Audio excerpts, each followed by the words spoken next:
Hi, I'm Mr. Everything, and you may remember me from such videos as the $3.99 Connectless Xbox One unboxing, the Connectless Xbox One review, or, most recently, the Forever Comfy Combination Cushion unboxing and review.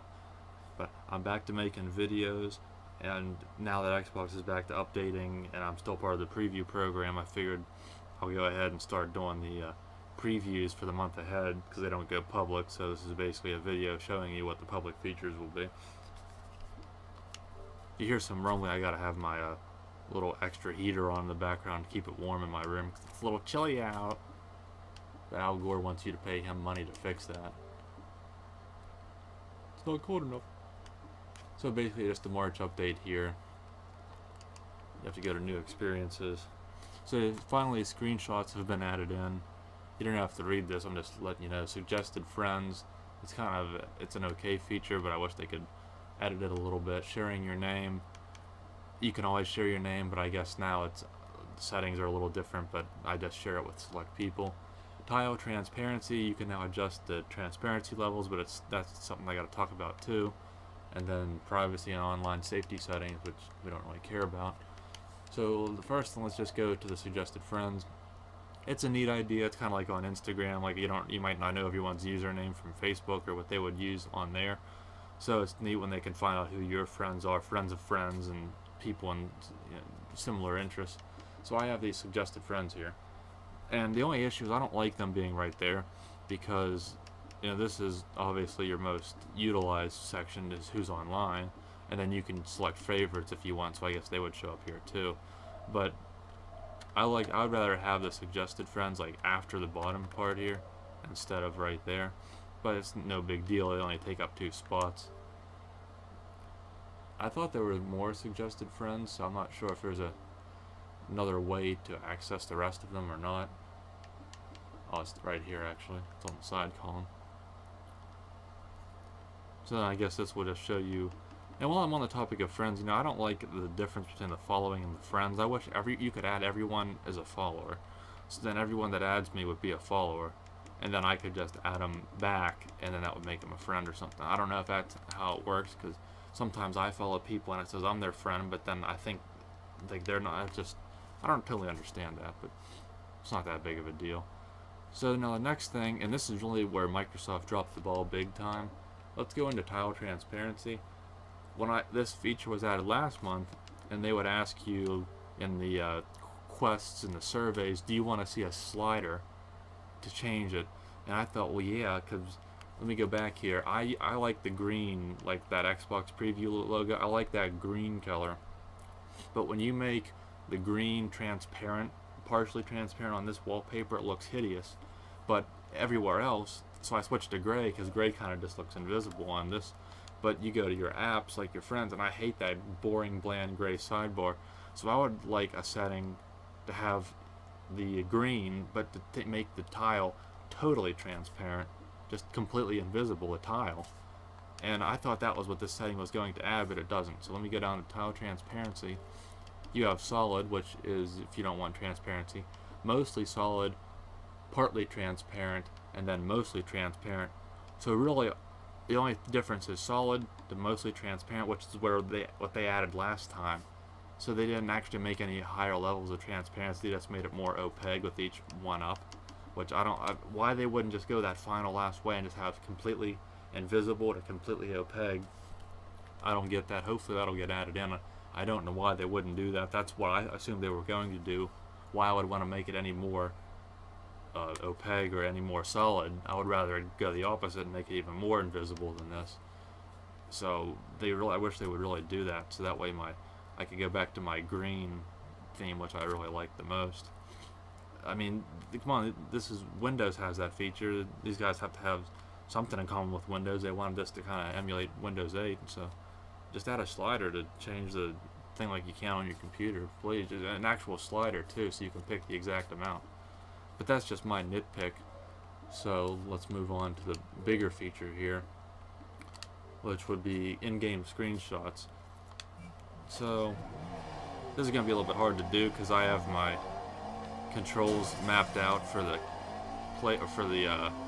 Thrustmaster wheel, And I'm trying to play on a controller here, so to say something happens, you have me try and wreck or do a flip or something.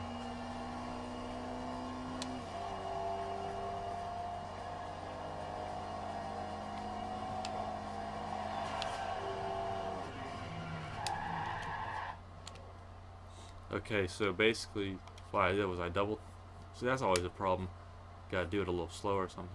I double tapped, and then like the feature that was added with the 30-second record, that you press Y and it'll take the screenshot. And this was the first thing I thought, well, when you do this, like with this game, it goes to the menu when you bring up the snap selection or go to the dashboard. Call of Duty doesn't, the tile still is live, but most games pause it. So I was thinking, okay, well if I stop it, like if I stop it and then hit screenshot, it's going to do this. But I suggest go watching Microsoft or Xbox's YouTube channel. Their video on this is not as in-depth, but they perfectly explain this. It actually takes the screenshot as soon as you double press the home button. So your image is actually captured before this comes up. And then I guess when you hit Y, it just saves it. So I guess it caches it. And then if you want it, you press Y and it saves it. So that way it should already be in there. I don't have a reverse because I'm not sure which one reverse is. I think it's just mapped to the gears. So let me double press. How I got an achievement there, I don't know. I hate that. See, that's a problem with the double press. It never registers. So press Y to save, and then you'll get a notification down here, which you'll notice the first time I did that when I was doing the drift, it didn't take it for some reason, so that must still be a little bit of a bug. Let me try it again and see if I can get it to do that.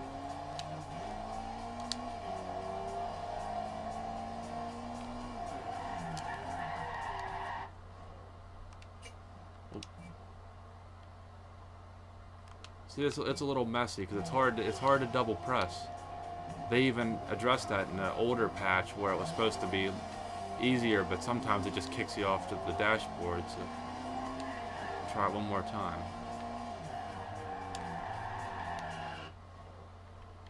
See, I don't know why it keeps doing that.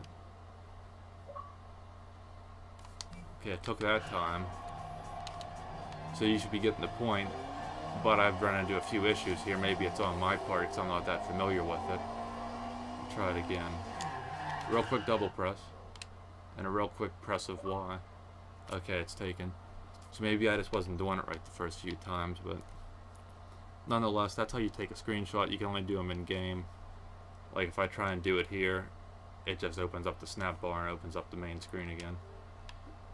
Which takes me to the next part, which is the upload, which has also been updated. And then the upload studio. So now instead of my clips, it's my captures because your screenshots go here as well. So let's just go and watch my previous video, the Xbox One 2015 review. I talk about everything, all the different things I'd like to see, and surprisingly almost everything I mentioned has been improved, so that's really good. So you can see the Battlefield ones here from the beta or clips, and then I go here and these are the screenshots. So that was one I took earlier. See, I don't like that it has the video player controls. I'd rather it be like more of a window or a picture viewer where you have like zoom and things like. Maybe that'll get a little bit more optimized in the future because this was made of clips in mind.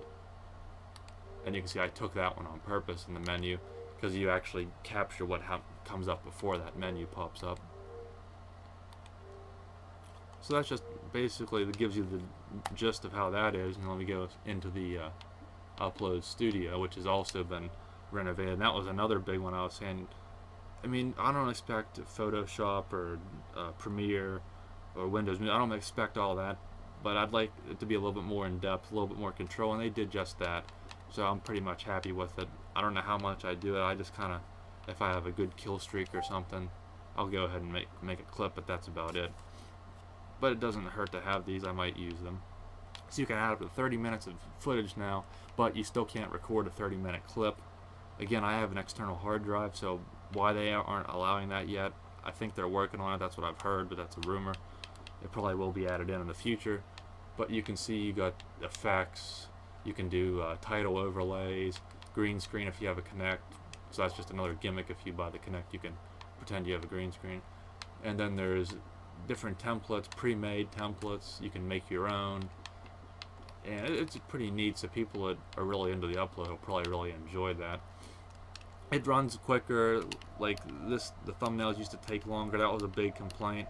My internet's not the fastest, but just compared to like viewing a web page, pictures don't take that long to load.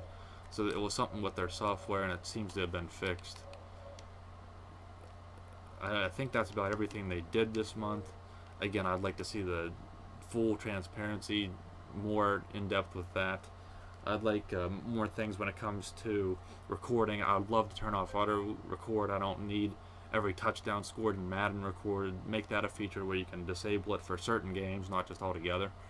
And up to at least up to 15-minute clips. I'd prefer. Really, the sky's the limit. If you have an external hard drive, you should be able to dedicate as much as you want to set to recording clips, because you have that storage. The same goes with when you save a clip. I reached 100%, so I couldn't save any more clips, and I had to delete some that I really didn't want to, but I had to. Since again I have an external hard drive, I'd love the option to say, well, what if I want to dedicate 10 gigabytes of my hard drive to save 1,000 clips instead of maybe only 70 or so that I was able to. So those are just features that I think I like having a little bit more control. They're not for everyone, but it doesn't hurt to add them in for the people that want to use them. So this is what you're going to see come March, when the beta, or well, not beta, the preview for me becomes public for you, and hopefully they'll have some added features in, but if not, then I guess it will. You know, I don't know what to say about this. It's good they're improving, but to be honest, I think a lot of these things should have been here to begin with, and I'm still waiting for the avatars. I'm still waiting for like way more gamer pictures instead of the cartoony ones, and you know, I would pay for some Call of Duty ones or some game specific ones. I'm kind of going on now about what I'd like to see, but I'm just kind of worried that it's going to be like until the end of the year, to where the Xbox will finally be like where they don't have to update it so much every month, aside from stability and new features, but they're kind of adding in things that should have been here to begin with. It's not really their fault, but I guess that, at least they're trying to make up for it. We'll put it that way. But the good thing is there's improvement. Again, this is what you'll see for March. If there's any features you want to see, there's some I'm forgetting, but I don't want to go too much longer here. I just wanted to show you everything new. Check out the Xbox forums, leave comments. There's the request a feature and things like that, so you can see what other people want, and obviously the most popular ones are going to be added in at some point. Leave your input there, so that way they know what we want to see. I think a lot of the things I talked about in my 2015 review are ones that apparently were like-minded that a lot of other people would like to see too, so make sure to watch that review if you have the time. It's definitely worth it. I talk about everything. So I hope you enjoyed that. I'll be back with more Xbox One content, and the last thing I want to put, Project Cars was delayed until April now, so I obviously won't be doing an unboxing or coverage. Next month it'll have to be put off until April as the game's delayed, but I do look forward to that, and I hope I can get it right. Enjoy this update when it comes to you, and thanks for watching.